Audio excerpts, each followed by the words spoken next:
Sydney or Melbourne, two of Australia's most iconic cities. One big question, which one really delivers? On the left, Sydney, the harbour city sparkle with big city energy. And on the right, Melbourne, renowned for culture, coffee, and creative laneways. Let's skip the buzzwords and get to the real stuff. Each category earns points, and at the end, you'll see exactly who comes out on top. The result might not be what you expect. Okay, before we dive in, quick heads up. Here's our game plan. We're comparing Sydney and Melbourne on things like population and size, climate and outdoors, public transport, culture and nightlife, food and coffee, urban character, jobs and education, housing and cost of living, and oh yeah, who does sport and massive events better? Got all that? Cool, let's get started. First up, population and size. Sydney is big like major city vibes with a stacked CBD, beaches, and all sorts of neighborhoods. But with all that, you get a fair bit of congestion, especially where people are fighting for the same bit of road or train. It's buzzing, but man, infrastructure is always catching up.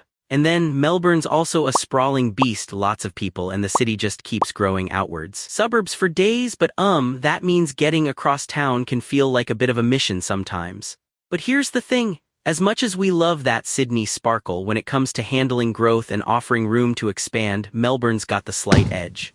Now onto climate and the outdoors. Sydney, honestly, it's like the city was designed so you'd never want to stay inside. Mild, coastal breezes, heaps of sunny days, it's iconic. That harbor, those ocean pools, legendary coastal walks. Yes, summers can be a sweat fest with that humidity and the odd smoke or storm, but overall you can be out there living your best beachside life. Contrast that with Melbourne, you've got proper seasons, some folks love a crisp winter, and access to nature is solid with parks and rivers close by. But then, that joke about 4 seasons in one day is real. You never quite know what you're gonna get, and sometimes the drizzle says no to your outdoor coffee plans. So on this one, Sydney definitely takes the crown.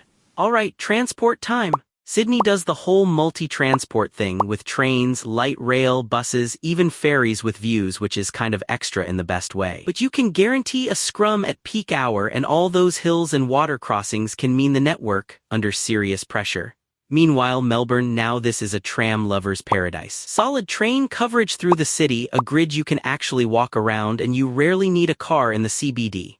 That said, not everywhere's perfect. Outer burbs, you still kinda need wheels, and at times, trams annoy drivers big time. Still gotta say, when it comes to getting around, Melbourne wins this round. Oh, and here's something cool you might not know. Sydney's harbour is often described as one of the most beautiful natural harbours in the world, while Melbourne is famous for its hidden laneways and epic street art murals. Which would you rather snap for your socials? Let's talk culture, events, and nightlife. Sydney does not mess around. Opera House, Harbour Bridge, fireworks over the water, big festivals, it's got international wow factor. But nightlife and culture can feel kinda packed into the main areas, and once you're out, things scatter a little. Now Melbourne built its rep on culture.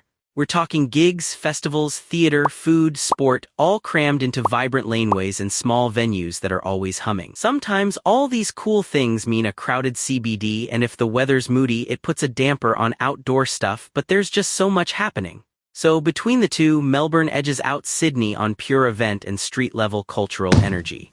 Food, coffee, and lifestyle. Sydney? Your spoiled killer Asian food, med restaurants overlooking the water, places to see and be seen. But you do pay for the view, and Saturday morning vibes mean you gotta book ahead or risk wandering. Melbourne though, if you love cafe hopping and actual baristas, this is your city. Famous laneways, a new small bar opening every other day, and don't get me started on the coffee. Sometimes, yes, the hype means crowds and pricey menus, but that's kinda part of the fun. So for all-around food and coffee swagger, Melbourne comes out on top.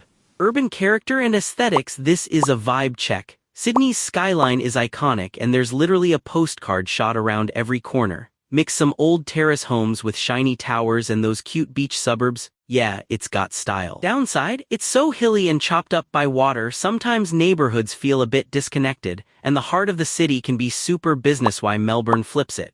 You get this classic grid city with quirky streets, heritage buildings, street art, and all these cool little precincts to explore. The city core can feel dense and not as waterfront-y as Sydney, and green space sometimes feels rare in the inner hood. But I'll be honest, Sydney's blue views and dramatic landscape take the win here.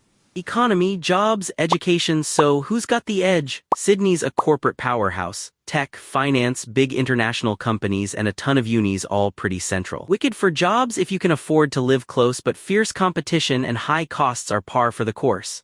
Melbourne, on the other hand, has a deep pool for jobs, a huge student scene which keeps things fresh and creative, and a mix of industries that feels a bit less cutthroat. Still, costs aren't far behind Sydney's if you're chasing those inner-city gigs. Honestly, both cities are equal here, it's a straight-up tie.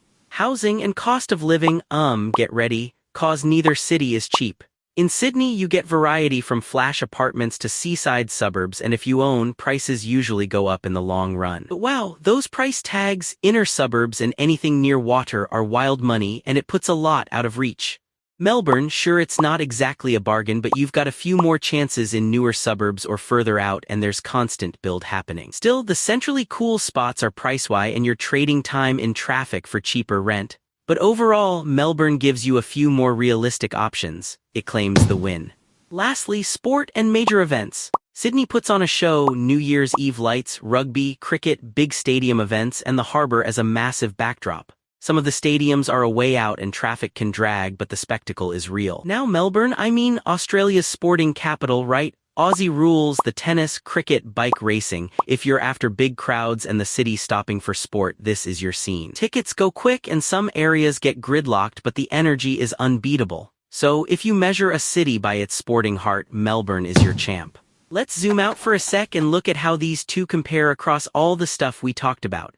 On the whole, Melbourne racked up more wins, especially with culture, coffee, transport, and events, while Sydney's unbeatable for scenery, weather, and those blockbuster views. So overall, Melbourne takes it by a nose. For real, Sydney is the dream if you want that surf skate harbor lifestyle and never-ending sunshine, but Melbourne's your match if culture, caffeine, and a compact, lively city are your jam. I'm serious, whichever way you go, you're picking a world-class city. So if you're all about coastal living and being outdoors, Sydney, hands down. But if you live for late-night gigs, festivals, and epic espressos, it's gotta be Melbourne.